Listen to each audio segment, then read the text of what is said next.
Part 2. Kapit naman kuman.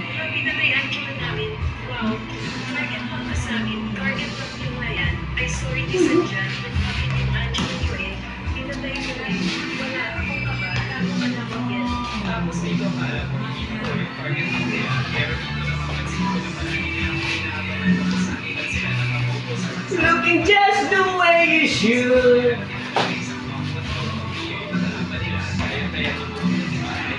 Good to be true. I live my life to be lying here with you. Okay na? Mana? Mana na? Kapit na, last minute.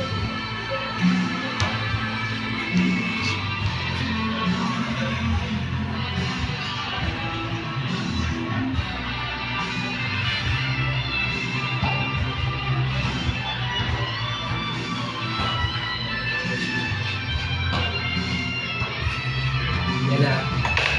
I see.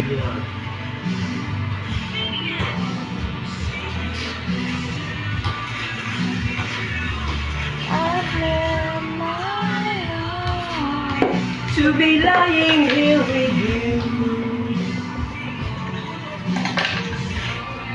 May nag-order sa akin ng cake, kapit-bahay lang namin siya. Hindi lang kapit-bahay, talaga-dami talaga ng bahay na. Sabi niya kahit ano lang daw sila, basta chocolate cake, talaga-dami niya na siya ng cake. Pero 3 days bago yung birthday, nilipon sa akin yung anak niya.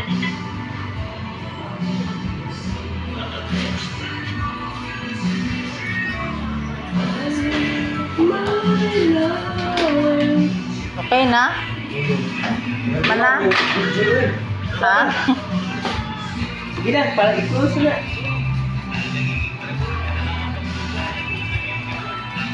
Picture.